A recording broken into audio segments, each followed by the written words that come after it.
बच्चों, कैसे हैं आप सब? आशा करती हूँ आप सब अच्छे होंगे, स्वस्थ होंगे। स्वागत है आपका इस कक्षा में। आइए आज हम पढ़ते हैं हिंदी का पार्ट 2, शिक्षा बड़ी या धन। तो ये बहुत ही सरल प्रश्न है। शिक्षा बड़ी या धन? शिक्षा ज्यादा महत्वपूर्ण होती है। व्यक्ति के जीवन में शिक्षा का बहुत महत्व है, क्योंकि अगर व्यक्ति शिक्षित होगा तो धन वो आराम से कमा सकता है ना। अगर आप शिक्षित नहीं है और आपके पास धन है तो आपको नहीं पता होगा कि उस धन को कैसे, कहाँ, कितना व्यय करना है और उसका क्या करना है। अगर आप शिक्षित हैं तो आप धन आराम से और आसानी से कमा सकते हैं। ठीक है, तो ये पार्ट इसी बारे में है कि शिक्षा का हमारे जीवन में कितना महत्वपूर्ण योगदान है, उसी बारे में है ये। आइए देखते हैं। जीवन में शिक्षा का स्थान सर्वोपरि है। इसके द्वारा व्यक्ति अपने समाज और देश का कल्याण कर सकता है। ये जीवन भर व्यक्ति के काम आती है। इसे न कोई छीन सकता है और ना ही चुरा सकता है, जबकि धन और सांसारिक सुख धीरे धीरे नष्ट हो जाते हैं। याद रखिए, शिक्षा से ही व्यक्ति महान और विद्वान बनते हैं और विद्वान सभी जगह सम्मान पाते हैं। चलिए शुरू करते हैं। एक बार एक शक्तिशाली राजा घने वन में शिकार खेल रहा था। अचानक आकाश में काले बादल छा गए और मूसलाधार वर्षा होने लगी, है ना। तेज बारिश होने लगी तो सूर्यास्त हो गया और धीरे धीरे अंधेरा छाने लगा। अंधेरे में राजा अपने महल का रास्ता भूल गया और सिपाहियों से अलग हो गया। अब भूख, प्यास और थकावट से व्याकुल यानी कि थकावट से परेशान राजा जंगल के किनारे एक टीले पर बैठ गया। थोड़ी देर बाद उसने वहां 3 बालकों को देखा। तीनों बालक अच्छे मित्र थे और वे अपने गांव की ओर जा रहे थे। सुनो बच्चों, जरा यहाँ आओ। राजा ने उन तीनों को जो है अपने पास में बुलाया।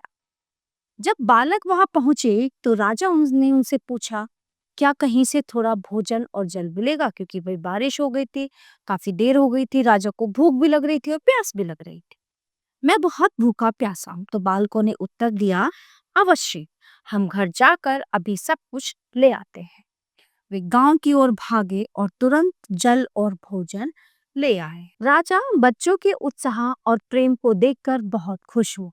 वो बोला, प्यारे बच्चों, अब मुझे ये बताओ कि तुम जीवन में क्या करना चाहते हो।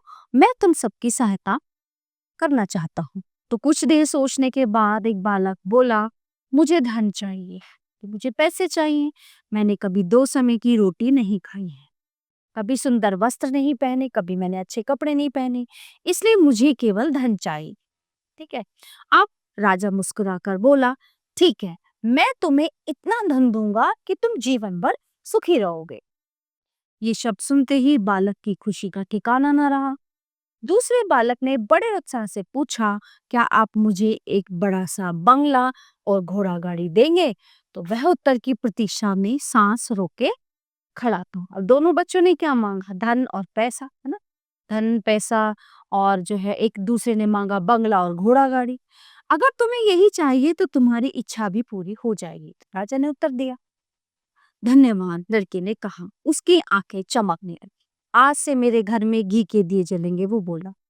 तीसरे बालक ने चहकते हुए पूछा, क्या आप मेरा सपना भी पूरा करेंगे? तो राजा हंसते हुए बोला, क्यों नहीं महाराज, मुझे न धन चाहिए न बंगला, मुझे तो आप ऐसा आशीर्वाद दीजिए जिससे मैं पढ़ लिख कर विद्वान बन सकूं। शिक्षा समाप्त होने पर मैं अपने देश की सेवा करना चाहता हूँ, उसने कहा। तो तीसरा बच्चा बिल्कुल अलग था, उसने शिक्षा के बारे में राजा से बात की। ठीक है। तो तीसरे बालक की इच्छा सुनकर राजा बहुत प्रभावित हुआ। उसने उसके लिए उत्तम शिक्षा का प्रबंध किया। वो परिश्रमी बालक था, इसलिए दिन रात एक करके उसने पढ़ाई की और प्रत्येक कक्षा में प्रथम स्थान प्राप्त करने लगा।